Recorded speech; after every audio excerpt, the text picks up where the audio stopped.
What's going on, everybody? Happy New Year and welcome to another video. So every year I kind of review some of my goals that I have for myself. So just review like what I want to accomplish, how I want to grow personally throughout the year, and things that I can work on throughout the year to help me progress in those ways. But today I wanted to talk about using tech to help you with your goals. So whether that is, a fitness goal, whether you want to build strength, whether you're trying to get faster, whether you're trying to lose weight, whatever it may be, there's a lot of apps out there and a lot of technology that can help you reach those goals. So to start off, I'll give you a few of the apps that I typically use and similar apps that are like it. And really, it's just about finding what helps you. If it's more of a hassle, then usually it's not worth it. But sometimes I find that a lot of the more simple apps can be super helpful, at least for me. So the first app that I want to talk about is called Macro Factor. I know I've mentioned this one before, but it's a super helpful app for tracking your diet and nutrition information. There's a lot of built-in features of this that I don't really use a whole lot, but if you're not familiar with tracking macros in the first place, I think this is a great starter app for you. It is a little bit on the pricier side. I think it's about $75 a year. But with that, you're getting the full app access, which comes with like built-in macro coaching. So it kind of helps you set a goal for yourself, and it'll adjust those goals based off of inputs as you're going through week to week. So it'll do like check-ins, and then it'll adjust as needed based off of your results week to week. But some of the nice features about this is it's just super easy to add food items in. So it gives you search options, barcode options. It even has this AI describe option where you can kind of describe a meal real quick, like,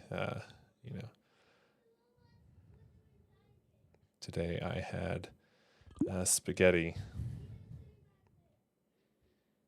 with lean turkey. And it'll kind of pop up there and give you like a loose guess of what that macro base would be. And so it can kind of be useful if you are like going out to eat or something like that, and you don't necessarily know the macro contents of your food. You can just use that and kind of do like a quick guesstimate. Also, if you wanted to, you could just do a quick add, which will give you all the layouts. So you can manually add your protein, your fat, your carbohydrates, that kind of thing, and then just add that in manually. So really, it's a pretty neat app. It's super useful if you're trying to track food. And if your goal is to lose weight or to put on muscle or anything like that, I definitely recommend tracking, at least for a little bit, until you can get the hang of things. At some point, once you kind of get used to it, you don't necessarily need to track every day and figure out what you're putting in and micromanaging all that information. But as you get started, it's a good way to see how much food you're taking in. Are you hitting your protein goals and that kind of thing? Now, another option that's similar is called MyMacros Plus. And this one I used to use. I haven't used it in quite a while. And I know that I got grandfathered in at a cheaper price. And so I don't actually know what the pricing is now, but it was a one-time fee to get like the basic features of the app. And then you could pay for like some of the additional stuff, like the smart coaching where it will adjust macros and stuff like that. I haven't used that on this one, so I don't know how that is. But yeah, a lot of very similar features where you can add barcode scanning manual. You can create custom foods if like you consistently use the same foods over and over, like me. Then it's super handy for doing that kind of thing. And you can just quick add those custom foods that you've already made. So yeah, whether it's one of those apps or another app out there, there's plenty of options. Definitely check some out and see, and just kind of try a few out. A lot of them have free trials. What I tend to do is start the trial and immediately cancel it so that I know that I won't accidentally subscribe for and pay for something that I don't want to pay for. Another type of app that I would recommend is a workout log or a tracker. The one that I use is called Strong. If you look it up in the App Store, I believe it's called Strong Workout Tracker Gym Log. Super simple.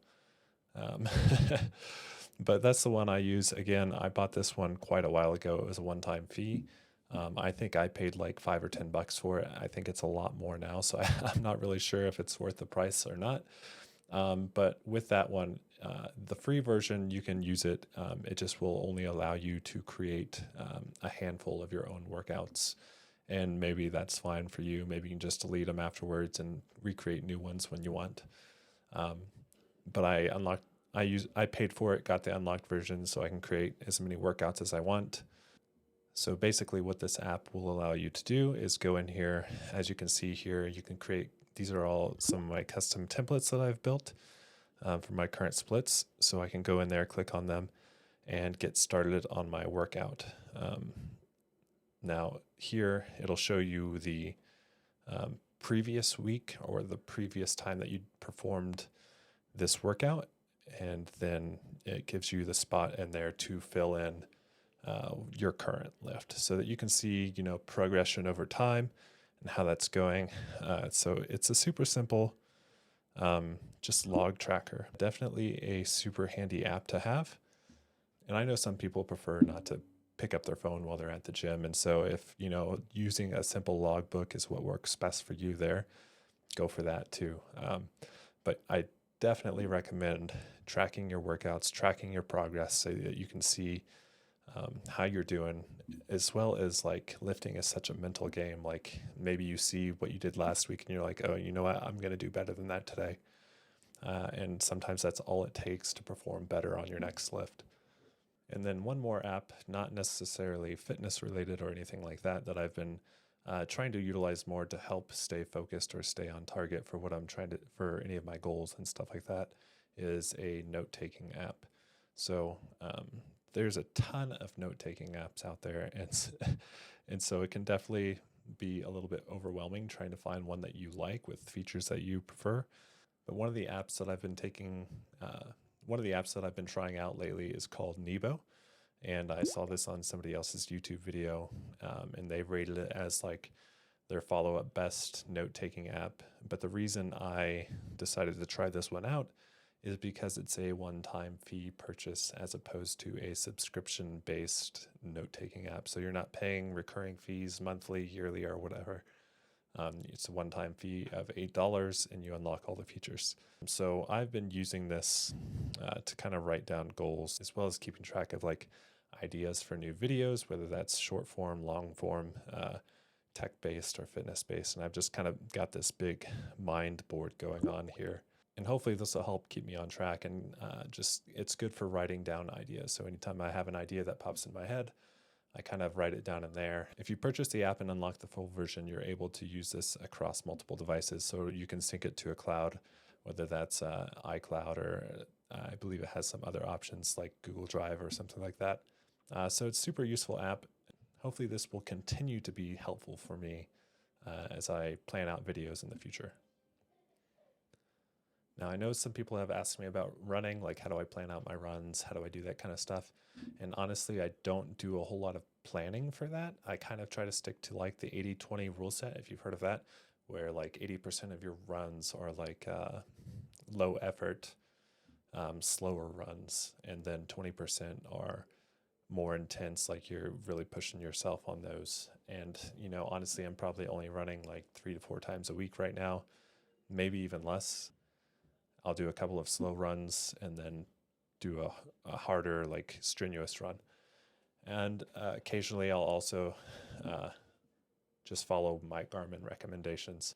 I've had this Garmin Fenix 7 with the solar feature for a little over a year now, and it has been a great watch, especially for my endurance training. So for all my runs, I've done a lot of the recommended runs on there, and so it'll calculate, your sleep score and like your stress and like your HRV and stuff like that, and it'll give you recommendations based off of that input.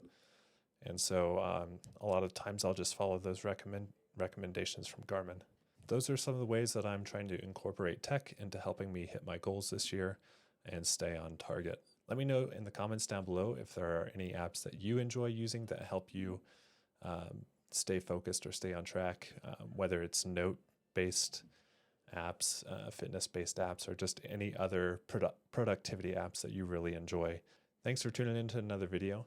If you enjoyed this video, please give it a like and subscribe, and I will catch you guys in future videos.